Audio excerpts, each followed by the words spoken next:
Today I will be talking to you about the history of editing pioneers.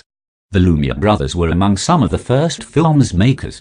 The Lumiere Brothers began projecting their series of films in a rented basement room at the Grand Café on the Boulevard des Capucines in Paris. The presentations are alleged to the first time an audience paid to see a film screening. One of these films, Elle arrivait d'un train en gare de la Salette, both fascinated and horrified audiences.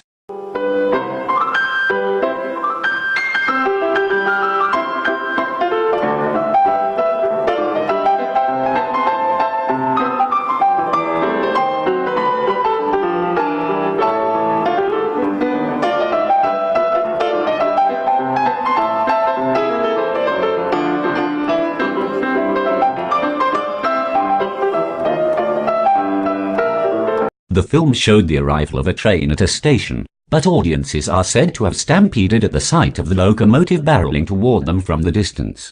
The Lumiere Brothers called these films actualities or documentary views, where the static camera simply records whatever action is in front of it from beginning to end.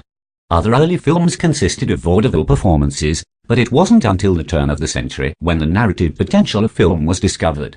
Edwin S. Porter is credited with discovering the shot. Unlike Mealy's, the Great Train Robbery connects scenes using cuts instead of dissolves. Porter would, also, cut away from a scene before it reached its logical conclusion. The Great Train Robbery is just over 12 minutes, consisting of 14 shots. Other innovations include back projection as seen in the first shot when the moving train appears outside the telegraph operator's window. Another example appears in shot 3 where the landscape rushes past the train door. Porter also includes panning shots, and shot 8 uses a tilt as the bandits leave the train. The Great Train Robbery is also noted for the cinema's first appearance of the close-up shot, although many film historians consider it was used as a gimmick rather than to advance the story dramatically. In this shot, shot 14, the leader of the bandits actually appears in medium close-up as he fires his gun at the camera. This is referred to as cross-cutting and is used to show what occurs in 2 different places but not much else. Though Porter didn't use the technique to its full potential, he was responsible for introducing the idea to the American cinema, allowing others to build on it. George Mealy's in the earliest days of cinema. Mealy's was an especially large innovator in the use of special effects, popularizing, loosely based on a Jules Verne classic, Le Voyage dans la Lune. Mealy's film is shot in a series of tableaux where every scene consists of a single wide shot that plays out to its logical conclusion.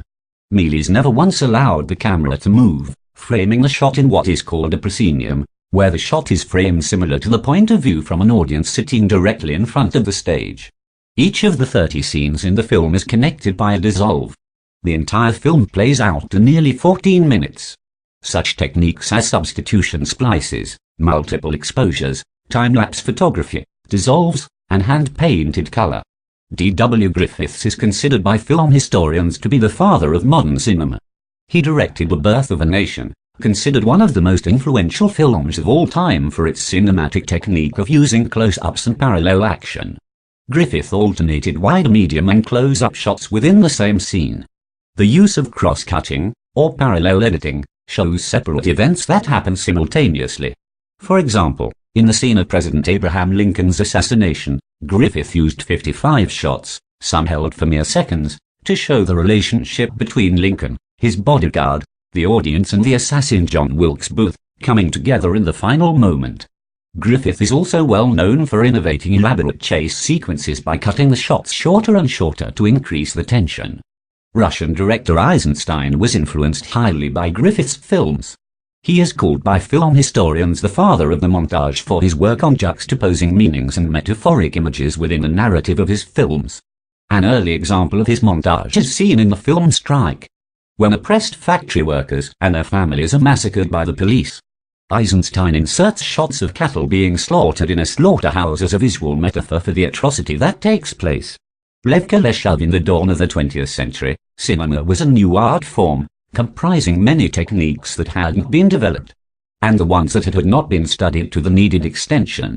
The elements of editing were among them.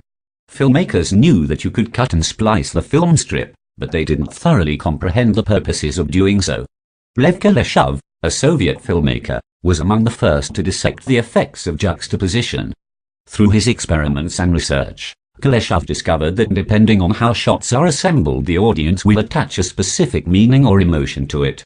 Kuleshov, in his experiment, Kuleshov cut an actor with shots of 3 different subjects: a hot plate of soup, a girl in a coffin, and a pretty woman lying in a couch. The footage of the actor was the same expressionless gaze. Yet the audience raved his performance, saying first he looked hungry, then sad, then lustful. Although never a formally organized movement, the New Wave filmmakers were linked by their self-conscious rejection of the literary period pieces being made in France and written by novelists, their spirit of youthful iconoclasm, the desire to shoot more current social issues on location, and their intention of experimenting with the film form. New Wave is an example of European art cinema. Many also engaged in their work with the social and political upheavals of the era, making their radical experiments with editing, visual style and narrative part of a general break with the conservative paradigm. La Nouvelle Vague started using portable equipment and requiring little or no setup time. The New Wave way of filmmaking presented a documentary style.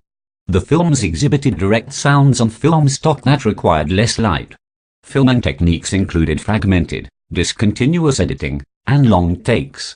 The combination of objective realism, subjective realism, and authorial commentary created a narrative ambiguity in the sense that questions that arise in a film are not answered in the end, and therefore creating the technique called the jump cut.